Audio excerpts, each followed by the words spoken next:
lasagna.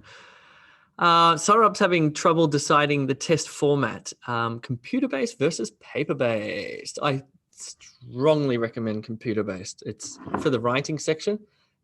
Everything's the same level of difficulty, but the format makes the test easier, I think, especially for writing, because you can get in and you can change your paragraphs. You know, just like typing compared to writing with a pencil. Writing with a pencil is tough going.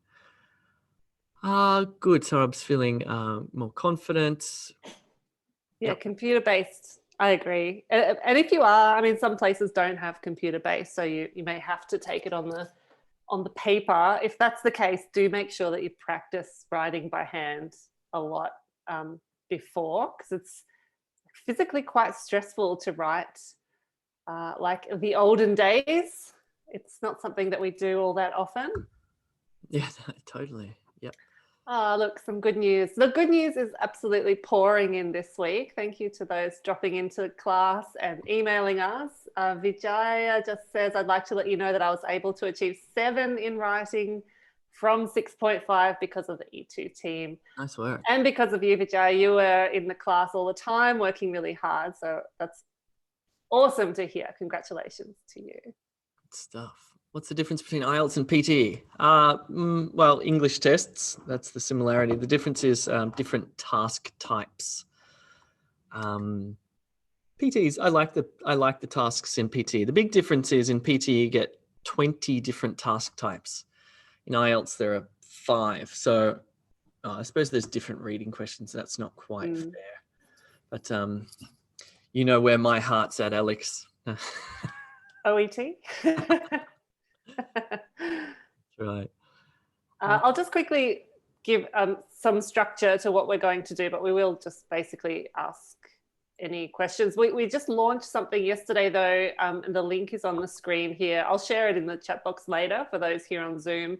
But we've got a page now where you can read lots of student success stories and read about the teachers on E2.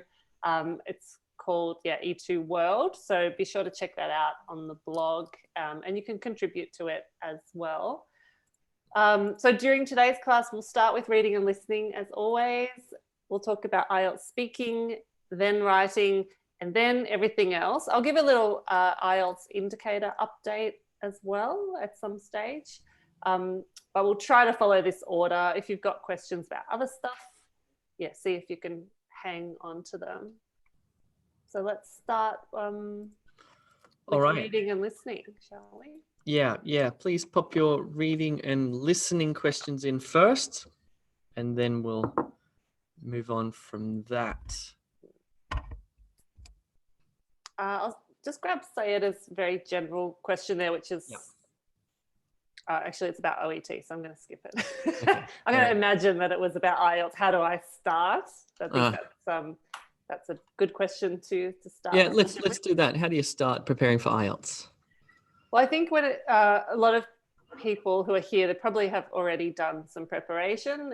If not, that's okay. But in terms of E2, where to start is our Monday new member welcome session. In that class, I will show you all the stuff that's available when you're on E2, like the live classes, the self-study materials, the practice tests, the mock tests, all of that stuff.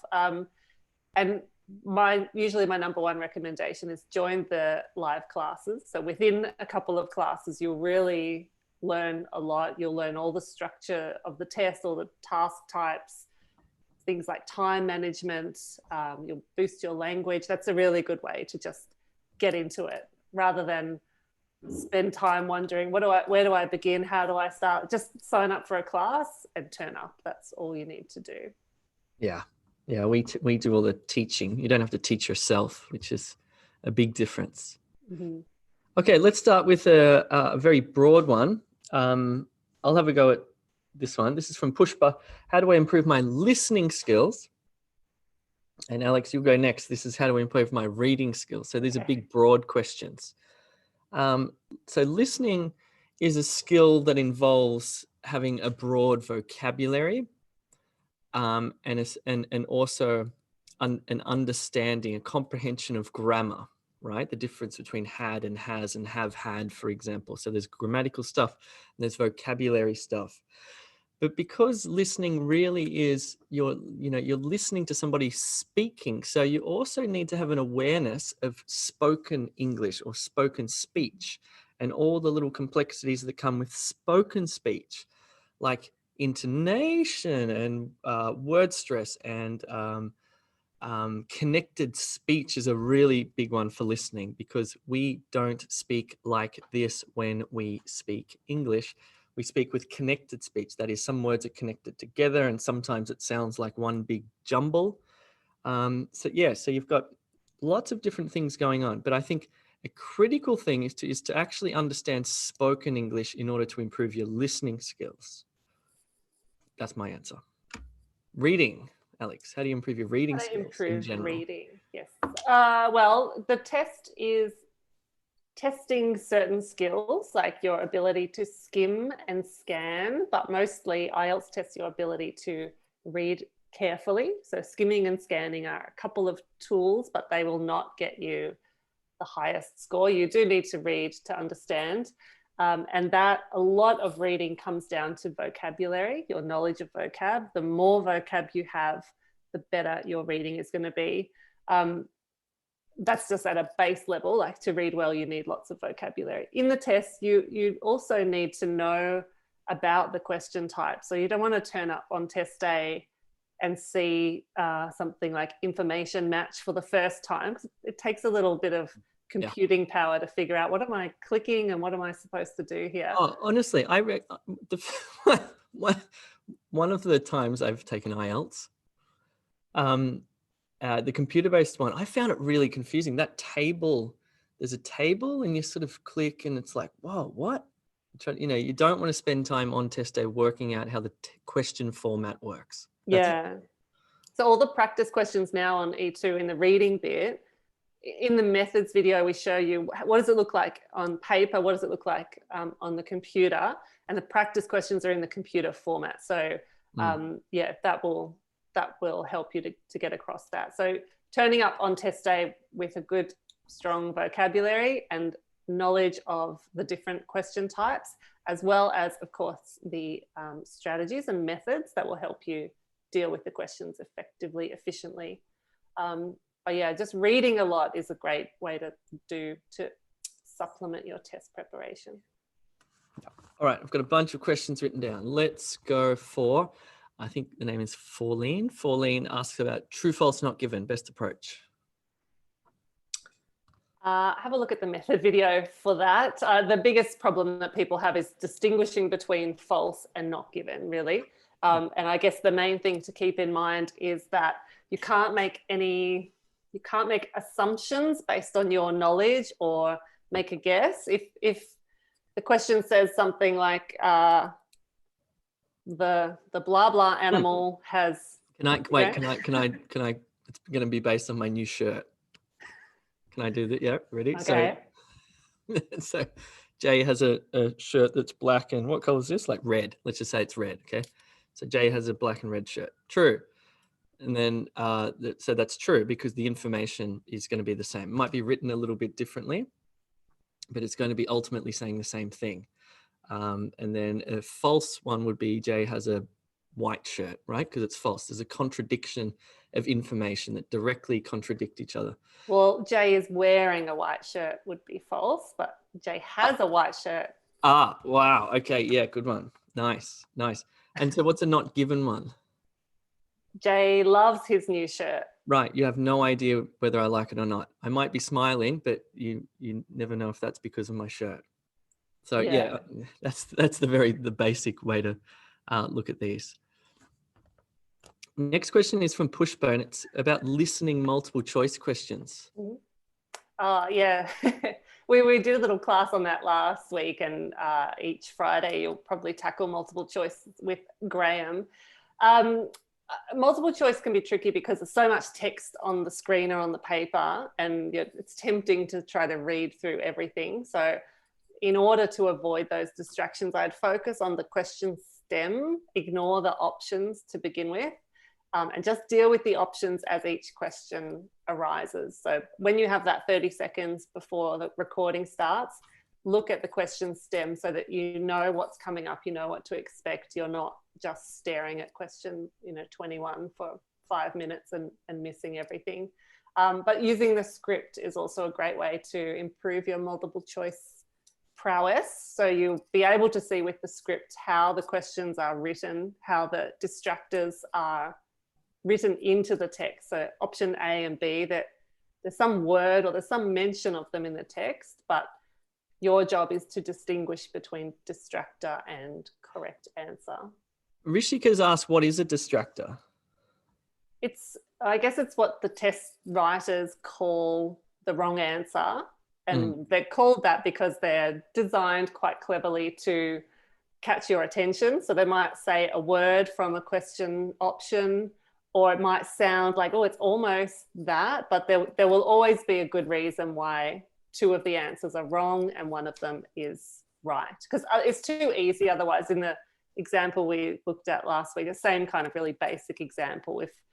If I said, what's your favorite color, Jay? And you say blue, then I tick blue. That's not a multiple choice question. That's not testing my understanding. It's just testing recognition of a word. And the test is not about that. The test is, can I understand if you say, I used to like blue, but these days I'm much more into green, but I'd have to say my favorite, it's a language test, not just a matching test. That was a long answer to a simple question.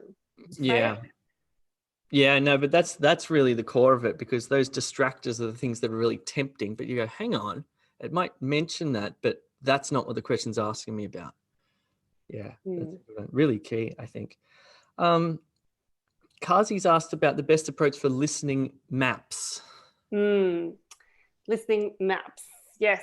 I guess the first thing to do when you have a map is look at that map and notice everything that's there. So there'll be some things that are given, like street names, or sometimes a compass, or shop names, or something like that. So make sure you're saying those things in your head. You're orienting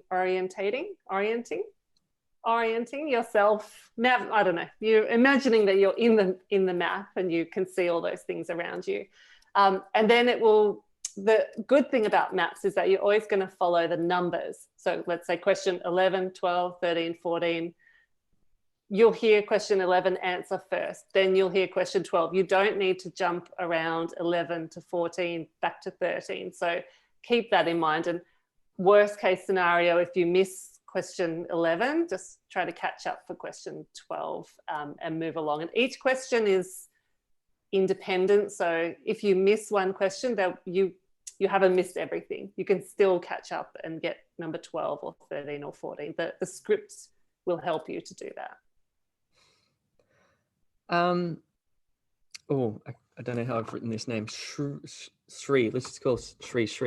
Shri's asking about, there's lots of E2 language materials there. How do I go about, what's the best approach to all the materials? Well, this is where a couple of things will help you. One is the live classes. So if you join the live class, it's always on a particular thing. So for writing in particular, let's say it's this week was, I think, advantages, disadvantages. So after the class, the teacher will tell you, go to the advantages, disadvantages section, and also maybe review double idea paragraphs. So that's the part of the course that you'll use. There's also the study pathway, which is on the front page when you log in. And by answering some questions, that will organize the material for you according to priority. I can show you how to do that in Monday's new member welcome, but that takes stuff from reading and puts it in order of what we think is most important down to less important. Mike thinks that the grammar classes are extremely helpful, which is cool. Yeah, thanks, Mike. A few people are asking about hyphens in listening. If I write door to door as 3 words, or I write door dash to dash door, is that 1 word? Yeah, if it has a hyphen, it counts as 1 word. In the more recent listening test, I think you wouldn't get that. You're more likely to just get like a single word, usually a noun. Okay, so they've dropped because that gets really confusing, honestly. Yeah, I think it becomes a bit unfair. I don't know. In the recent set of tests, I haven't seen anything with the hyphen. Don't quote me. Nice. Sarah asked about spelling in listening. Yeah, it still matters. So spelling error means wrong answer. Which I disagree with, but anyway, because it's not listening's testing your listening, not spelling. But anyway, that's my personal opinion there. Arsha's asking about the best approach to match headings question. I'm sure that half of the people in the chat box could answer that for me. Paragraph by paragraph technique. Read the paragraph first, think of a heading, look through the list of headings, and choose one. That's it, definitely. Match headings is, I really like that type of question. I think it's because you're an English teacher. Yeah, maybe. It just makes it's a nice logical. When I read, I don't like jumping up and down, round and round. I like to go top to bottom. Definitely. In the text and top to bottom in the questions. That just makes me feel secure. I get freaked out when I'm jumping all over the place. Yeah. Marty's asked about how do we know when to use a capital letter in the listening or not use the capital letter in the listening? If you're doing it on the paper, just write everything in capitals. That will save you the problem. And we technically, IDP tell us that you should follow capital convention in the listening, which means if it's someone's name or a country or a month, there's a capital letter, but the computer will accept any variety. So I wouldn't worry too much about that. It's good practice to follow the rules when it comes to capitals, but in the listening test, don't worry too much about it. Joyce has a question, which is in the computer-based IELTS test, do you get all the same listening questions or are they different on the computer? They're all the same as you'll get on the paper delivered, but they will be sometimes formatted differently. So in the maps, sometimes you will drag and drop. What are some other things? Yeah, the format's changed a little bit, but it's very much identical, isn't it? Yeah, if you look at the listening tests on E2 language, there's 4 listening practice tests. They're all in computer delivered format, so that will show you what it looks like. Kazi has a question. How can I build my vocabulary for IELTS academic? My favorite question. Let me see if I can find my link to help you, but I'll share a couple of links with you in the chat box. So thank you, Mike. Mike's reading my mind. Topic toolkits are the best place to do that. So in order to help build vocab around common topics, we've got in the course, in the vocab section, we've got those big word lists, like the most common words in English, there's a few thousand of them, the academic word list, the most common academic words, and the academic collocation list. So there's this huge compilation of words, but not all that useful in a list. The topic toolkits are arranged by theme with a little word list in them, but also resources like reading, listening, and videos to help you just get more exposure to language related to IELTS themes like space, like the environment, sport, animals, the media. So look for those in your course topic toolkit section, and I'll just share a couple of links there as well. Video about vocab that is useful for IELTS, and also about topic toolkits, what they are. And while you're doing that, I'm going to just quickly screen share this website, which is a sister website to e2language.com called e2school.com. And on here, we have this really good course called Test Ready, Vocabulary and Skill Building. I think it's $9. Am I sharing? Am I sharing? Oh, I think so. Oh, okay. I can't Can you see it or not? I think everyone else can see. I can't see. Okay, there you go. Yeah, so e2school.com. Oh, okay. This is a really good website, and this is a particularly good course if you're lacking vocabulary by theme and by topic. Like if you don't have vocabulary for environment or technology or these key themes that you're going to see in your IELTS test, then this online course will take you through. Alex is the teacher actually, and Siley. They'll take you through and build up your vocabulary, your collocations, your reading skills, etc. Very good course. I think it's $9. Is it $9 for a month? Something like that. It's pretty cheap. We should move on to yes, let's move on. Shall we? Sorry if we didn't get to your question, but there are hundreds and hundreds of questions in the Sorry, I skipped all this. I'll just quickly share this though, the score correlation if you're interested, folks. So when you're doing the practice test, you can kind of work out your band. If you're aiming at 7 in the reading, so for general, you need about 34 out of 40. For academic, you only need about 30 out of 40 to be scoring band 7. And for listening, it works like this. So 30 out of 40 should get you a band 7. So just keep that in mind as you are doing your preparation. Let's talk about IELTS speaking. Cool. All right. PPF technique. Oh, over to you. All right. So Shubham's asked, is it okay if I use the past, present, future technique if I just talk about past and present? That's fine. If that's all you have time for in the 2 minutes, that's fine. It's nice to slip in something about the future because you'll naturally shift into a different type of verb tense and naturally start using things like modal verbs, etc., which will boost your grammatical range. There you go.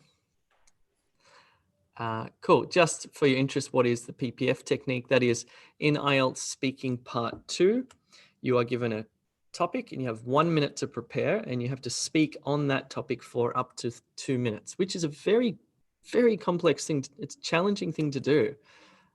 You know, to speak for 2 minutes without sort of repeating yourself, going around in circles, or just going, etc. So what I like to do is get my topic. It'll be about something like a gift or something like that. It is talk about a gift that was given to you. These topics are just, you're actually not scored on speaking on topic. So you can, you should be speaking on topic, but you can go slightly off topic. That's fine. So what I do is I talk about a gift from the past. I talk about a recent gift I've gotten, and I talk about a gift that I would like to get in the future. Simple as that. I split it into 3 stories. First 2 stories go for about 45 seconds, so a minute and a half in total. And then I spend the last sort of 30 seconds or so talking about a possible future gift that I would like. I find that technique really helpful. Yeah, I use a different technique, but we've both scored 9s in our speaking. So go with whatever suits you, whatever you're comfortable with. I'm just going to share the website as well while the speaking questions were coming in. So one thing I want to mention, well, inside the course, there's of course a section all about speaking where you can practice and record yourself and hear really good samples. And we've also got, in addition to the live classes, which are like this, one teacher usually, and you guys in the chat box, we also have these small group classes. And this is where there's one teacher with just 5 students and you have your microphone and cameras on. And the speaking ones are really popular. So Graham and Sasha, our 2 speaking experts, run those classes, and that they've had really, really good success with students improving dramatically just with 1 or 2 classes. They're only $19 and you get a lot of support from the teacher. So if you're looking for a little more help, maybe you don't want a one-on-one, which is another option, but the group class is a pretty affordable way to go about it. You can take one-on-one speaking tests in the E2 Plus Extras section. We have 2 20-minute speaking sessions with your teacher. So you can do 2 full practice tests. You get a full score report and feedback, and they're recorded as well. So there's lots of ways to practice with us as well as on your own. Okay, here's a question from Devat, which is, do I compromise my fluency by going for complex grammar, or do I go for quite straightforward grammar and keep up my fluency? What's a better choice for me? I reckon on test day I would prioritize fluency. Same. Mainly because the examiner sort of wants the feeling from you that this is easy.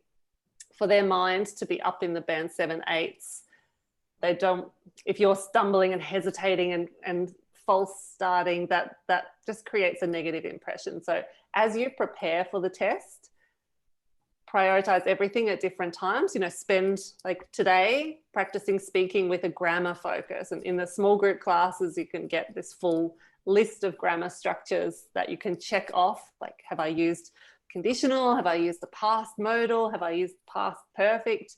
On test day you can't think about that, there's too much going on. So use your preparation to close those gaps around grammar and vocab, and test day, just let it flow. Yeah, I agree. Honestly, and somebody's got a question here about being nervous as well. So you don't want to put yourself under undue stress thinking, oh, I have to use complex grammar. Go in there and listen to what the examiner's asking you and respond to the examiner, and don't worry too much about being too sophisticated or, just really. Another interesting question from that same person is, this is from Nude. Nude asks, I speak like a rapper. Is that going to be a problem? Can we hear? Yeah, I'd love to hear it. That'd be great. Does that mean I rhyme every sentence, or I speak really quickly, or it could be a problem, right? Because what would it be in pronunciation, or what aspects would be compromised there?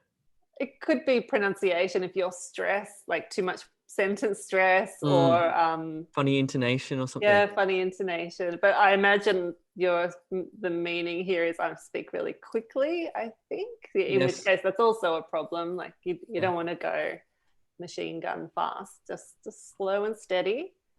Someone asked how to become fluent. Yes. And yeah, I think there's a fairly obvious answer to that. I'll just boot you out, Ayesh.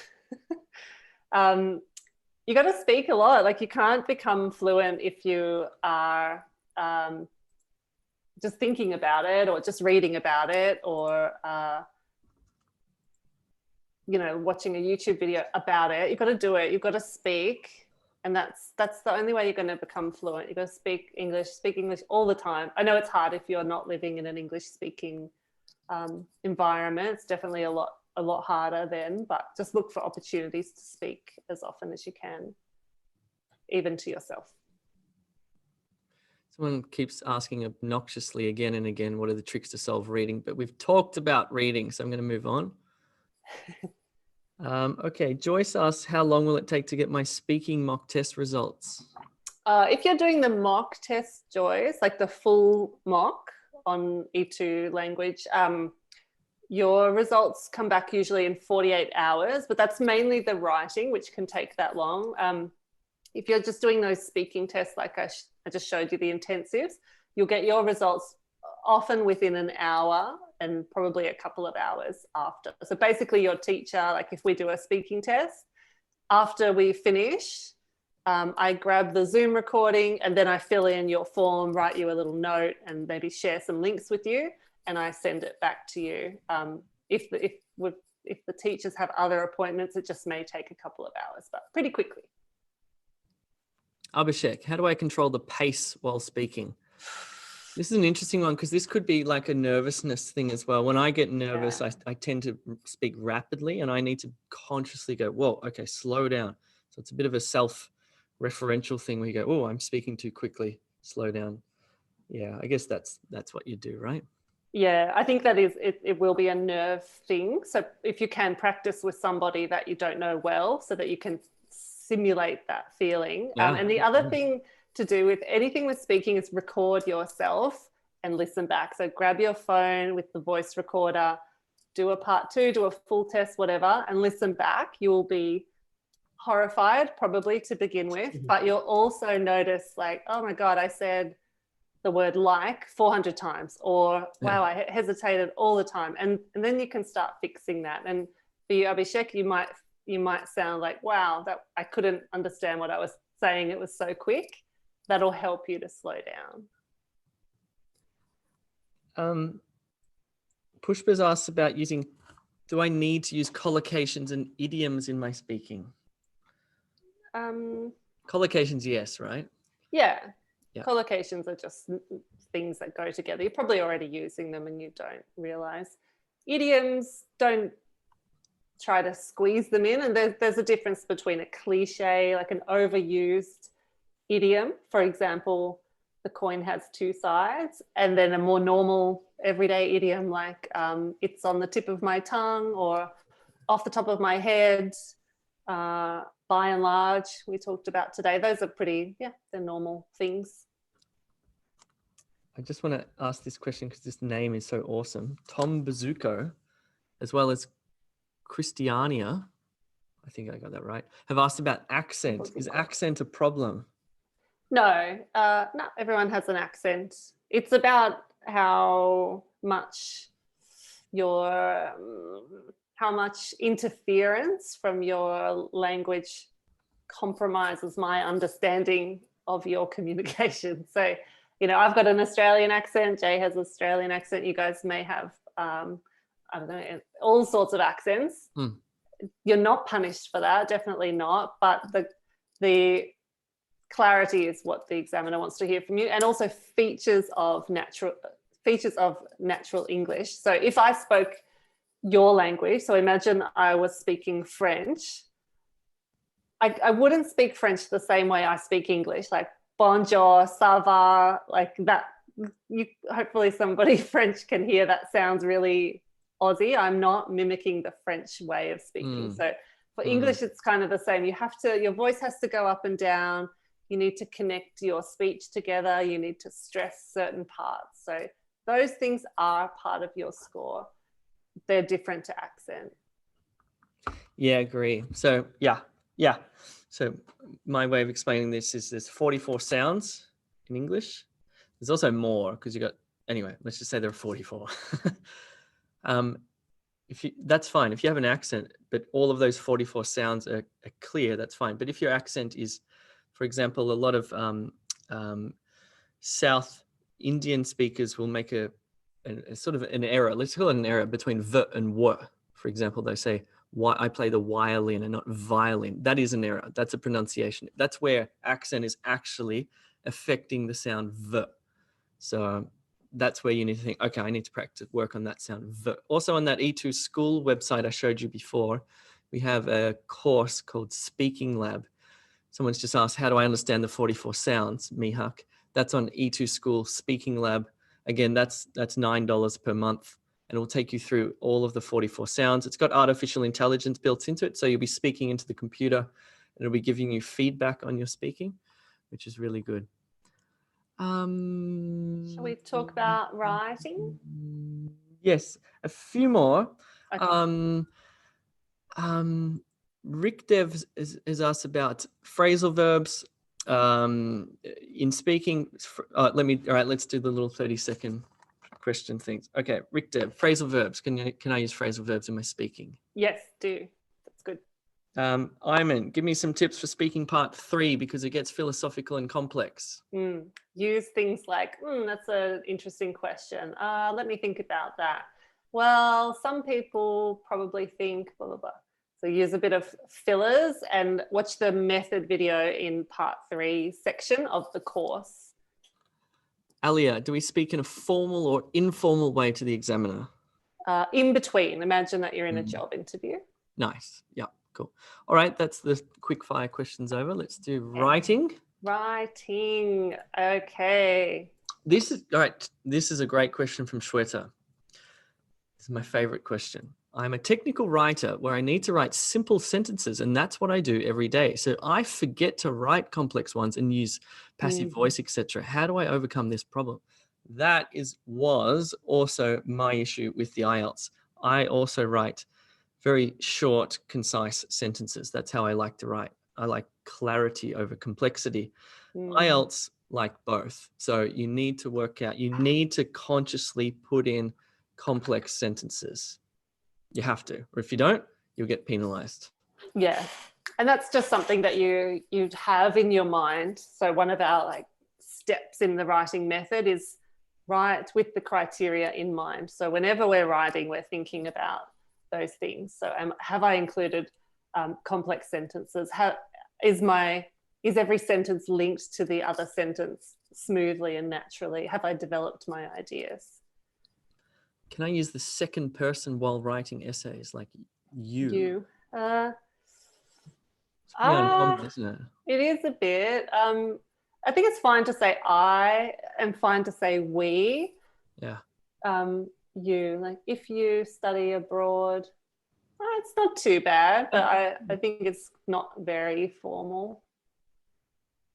Maybe give me an example. If it were an example in a paragraph, like where you said, if you were to study abroad, for example, that would be a really good use of the second person and also a subjunctive as well. So the examiner would be like, woo. You would hope, anyway. Can we start sentences with the gerund in the introduction? Swimming is my favorite sport. Sure. Yeah. Can't Why not? imagine why not. Yeah. There's a few questions about letters. Let me just jump onto the website to direct questions. Yeah, okay, I'll start on some questions here. So each week we cover a particular letter. I'm just talking about general here. And inside your course, the good thing with the IELTS general is really only 3 types of letter: formal, semi-formal, informal. So if you click on this part of your course, watch the method video, we go through pretty clearly what the do's and don'ts for that type of letter. And also in the live classes, you're going to review that a lot. I'm not logged in as an academic student, but for you guys, you have obviously in your writing task 1, all the different task types like graphs, bar charts, pie charts, processes. So just be sure to refer to that section as well. Question from Kazi. If the question prompt doesn't ask me for my opinion, for example, it's just asking me about advantages and disadvantages, should I give my opinion or not? Yes, this is something that we have adapted or changed a bit over the years in response to student success stories. And what we find is that it is safer to give your opinion. So even if you're not asked for it, the examiner always wants to know your position, what you think about something. So we did that this week in class, advantages, disadvantages. You don't have to say, if the question said discuss the advantages and disadvantages, in the intro I would write, in this essay I will discuss what I consider to be the main advantages and some possible problems with this issue, whatever it is. So I'm just letting the examiner know this is what I think, it's my perspective, it's my essay. That is part of the criteria and part of your score. So yeah, include it. Pushpa also really likes the grammar class for IELTS. That's cool. That's good. Nice. Grammar class is so fun. Huh. We have a great time in there. Actually, for those who haven't been, we are going to keep the recordings in the recorded class section so that you can refer back to them, and eventually we'll move them into the course. But we've covered things like punctuation, complex sentences, articles. Today we did prepositions. So it's all those really important things that you need to get right in your IELTS writing. Shekin, can you please send me an email about your comment there, if you don't mind? Okay, Joyce asked, Jay, did you ever get a 9 in IELTS writing? No, I didn't. Me neither. The highest I ever got was 8.5. Yeah, and then I quit. Quit after that, I retired. Hannah asked, how do I go from 6.5 to 7? Oh, Hannah, have a listen to our latest podcast where Anna and I talk about that. It's E2 Talks, look for that podcast. So we cover all the different criteria and all the different ways that people like accidentally score 6 and what you can do to score 7 and 8. It's really about meeting the criteria in band 7 for everything. So it's like topic development, it's about linking, it's about grammatical range, accuracy, the number of sentences that have errors in them. And if you include it in your E2 package, get some feedback, because we give you a very comprehensive report on all those aspects of your writing. And hopefully you'll be able to see, it might just be In some cases, it's something like it's articles and punctuation. That is what is between you and band 7. And to get there, you've got to improve those areas a little bit. Okay. A few people have asked about using contractions. Like what would you say? What's a good example? They are there. Yeah. Or you wouldn't really say I'm. I can't think of any contractions you'd use. So that's in general, task 1, is it? Let's imagine it's for the task 2 essay. So task 2 essay, just avoid contractions altogether. Done. Yeah, just task 1 general. If you're writing to a friend, then use them. What about semi-formal? Semi-formal depends a bit, like what's your relationship with the person? How friendly do you think you are? You need to make that call yourself. So if it's someone that you don't know well and you're making a complaint, probably avoid contractions. But if it's someone you know fairly well, maybe it's your landlord and you want to say thank you for something, then you might throw in a few contractions. Cool. Ali has got a question about position in the essay. Yeah. And, if I get an opinion essay, do I just argue for it? Or do I put both sides of the opinion out there and then in the conclusion give my opinion? How does that work? Your opinion, to score band 7, the criteria say your opinion, you need a clear position throughout. So that means from top to bottom, start, middle, and end. Your opinion should be abundantly clear. It's not a surprise for the examiner at the end. In terms of whether you're going to just present one side or not, that's up to you. So I usually write in that way. I argue strongly for one side. Other people might put a concession paragraph, like some people think this, or in some ways this is true, and then the next paragraph to undermine that, like actually this is false because. There are lots of different ways to do it. I think the important thing is read the question really carefully, because often, particularly those opinion questions, it's often like 2 or 3 bits to that question. So it's rarely something really, really simple, like everyone should learn English. Do you agree or disagree? Like a really simple question like that. It will have a few layers to it. So it might be like one that we looked at last time. Kids are spending a lot of time on screens and less time doing creative and physical activities. Why is this happening, and is it a positive development? Something like that. So all these different elements, like they're on screens, they're not creative, they're not doing activity. Why? Like you've got to look at all those little bits of the question as well and answer every bit. Okay, Mike, is it appropriate to use interjections in an essay? Like, what? No, that would be inappropriate. I would avoid interjections. Yeah, things like, well, no. Here's a good question from Ola. How do I improve my grammatical range apart from just using complex sentences? What other sort of sentence structures or forms or can I use? Well, complex sentences is quite a broad family, actually. So included in that is conditionals, so things like if and unless, and also relative clauses, who, which, where. I guess other things to keep in mind are things like using the passive voice, things like using a variety of structures, participle phrases, so things like just not an essay, but walking down the street, comma, I saw an accident. Walking down the street is a participle phrase. Mike, who are you, Mike? Mike's so funny. Mike's now asking, can we use onomatopoeia in the essay? Like the sound of a bee goes bzzz. Oh, or am I thinking of alliteration? That's totally inappropriate. You're not going to use onomatopoeia in your essay. I want to read your essays, Mike. Yeah, me too.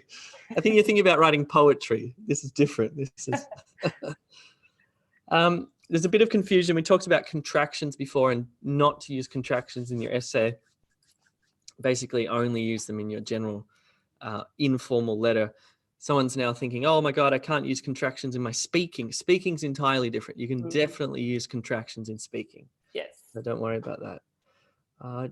Devart's got a question, which is, I get anxious when I'm writing on test day. What can I do to overcome that? I think if you attend our live classes, like, every night, or, as much as you can, you'll start to, these methods, these structures will really become second nature. So even if you are really nervous on test day, you're still going to be able to write a pretty good essay. And it's not, you'll just know what to do by second nature almost. Yeah. And I mean, we even feel that as teachers, like if I have a month off or something, imagine. Yeah. But if you have a few weeks not teaching writing, and then I come back, it's kind of hard for me to get started and get my flow. But when I'm teaching it regularly, I can write an essay in like 10 minutes. I know exactly what I'm doing. And for you guys getting ready for the test, it's an unfortunate truth that you need to write like every day. And in the podcast with Anna, she said students of hers who've gone from 6 to 7.5 or 6.5 to 8 in a short period of time, they're writing every day. So before the test, they've written at least like 20 plus essays and task ones. And that really is critical to be confident on test day. Totally agree. We are very much habitual creatures. Habit's good. Build the habit of, the thing with starting something new, like, oh, I can't be bothered learning IELTS. Oh my God, I just want to watch Netflix. After you've gone through that initial resistance and going, oh, actually, these live classes are quite fun. Oh, hell, I know how to structure up a good introduction now. A week from then, you'll be like, oh, this is easy. And not only easy, it's actually, I'm going to say, enjoyable. Oh, definitely not the funnest thing. I thought you were going to say fun. I'd say it's fun. I know lots of people here in the chat box it's fun. come to classes regularly. It's fun, and then successful students will come back and share their good news. It's really apparently the exciting. grammar class was fun, so there you go. Yeah, I'm not sure if I'd go. Yeah, we did prepositions today, Jay. I tell you what. Oh, it's confusing. Absolutely. There's no rule for a lot of those things. We really try and make it like so we had some huge lists of dependent prepositions to download, and but it's tricky. It's just practice, making mistakes, unlearning bad habits, and it's all progress. Wow. Maybe I should come and sit in the grammar one. That sounds fun. A couple more. Shivi asks, which is more challenging, academic or general? Definitely academic. That writing task one in academic, which a lot of people sort of neglect. And in fact, we haven't really spoken about it even in this AMA. That is a killer. That really requires practice, because it's a very strange piece of writing, isn't it? It's very constrained. It's very technical. It's almost like a really technical piece of writing. Yeah, it's a bizarre thing to test your poor people on. Like it's a weird thing to do. But there are certain questions that you ask yourself, like when you see the graph, and we do that in the live classes all the time. Like, is it static or dynamic? What was happening at the start? What was happening at the end? What happened to the elements? There's a series of questions that for any graph will just help you be like, okay, this is all I need to deal with. This is all I need to describe. So you don't have to get lost so much in the detail. Just, if it's change over time, you're looking at the start and the end, what changed position. And then, it's about nice language in between. Ria said, this is just a very simple one. With general, at the end of my letter, do I write my name? Yes, it's fine. Right, Ria, that's fine. Mm-hmm. Joyce is going to spend the long weekend studying on E2 language, which is good to hear. Sri Vidya said, I hated the grammar class in my childhood, but I loved your one. Oh, that's nice. Thank you. Perhaps I'll show for those who've missed some of the... Oh, sorry, keep going. I'll just share the platform. Devart's question about, getting nervous and getting a bit foggy on test day is because Devart has to keep a lot of information in mind, and that's true. But ultimately, after you've really learned those methods, and so you're no longer really thinking about those structures, that's just second nature to you. Then really on test day, when you're writing, you really are keeping in mind 6 things, I think. Writing on topic. I'm going to struggle to remember what the 6 things are. Here we go. Number 1, writing on topic. Number 2, you're going to have vocabulary precision, vocabulary range. So there's 2 things to vocab. You need to be precise, but you also need to use a wide range. You're going to have grammatical accuracy. So grammar needs to be accurate, and grammatical range as well. So not just accurate, but you also need different sentence structures. And the last one is structure. Bravo. That's the criteria. That's what the examiners are going to be focusing on when they're marking your essay or your letter or your writing task 1. So that's what you need to be keeping in mind while you're writing it. I'll just quickly, sorry, I was just pointing out the recorded classes for those looking for them are kept here. So the last 2 weeks are stored, but we'll re-add the grammar classes. And to sign up for the upcoming grammar classes, just go on your dashboard on home, and they are every Friday at 11 at the moment, 11 Melbourne time. So look for them here, and do make sure, by the way, that your student profile is in your local time. That's important when it comes to group classes and tutorials and so on. Can you just point out on the calendar there, what are the blue and yellow? So blue, this means these are only open to paid members, and that's any paid member with any package starting at $44. And yellow, these are free classes. So every Monday we have a free sample class, a little half-hour taster. And we have our new member welcome, which is when I'll show you all around the platform here. And usually 1 or 2 more classes for free. So at the moment we're here in Ask Me Anything. Coming up is listening and speaking. The weekend we have writing masterclasses. Oh, and Sunday's masterclass with Anna this week is free. So jump into that one to work with her. Oh, listen to this comment. This is great. Jay and Alex, you guys having this really positive hello. Okay. I didn't regret upgrading my account, not even 1%. In my region, signing up for IELTS courses is super duper expensive and boring. But you guys, like, can I ask you to have 2 together? LOL. I think that was the rapper. That's nice. Yeah, Joyce is funny too. I wish I was in Victoria lockdown so I could focus. No, enjoy your freedom, Joyce. Yeah. Lockdown is awful. Yeah. Well, feel free to make a rap about E2 language. If you do make a rap about E2 language, I swear we will put it all over our social media. Really. That'd be hilarious. Good. Cool. All right. I think that's all. Yeah, hopefully that has been helpful for everybody. If you've still got questions, you can always get in touch with student support, hello@e2language.com, or come to our many live classes, which happen every day of the week, and ask the other teachers there. Monday is the new member welcome. So if you are not yet a member, you can sign up for free and register for that class and come and ask me any questions that you have. And if you're on YouTube watching this, you should click the subscribe button and come across to e2language.com and sign up for free. And the other thing I'm going to do is Charles asked me to do this. Apparently he has a, where did it go? Wait, sorry. IELTS Ultimate Guide. Yeah.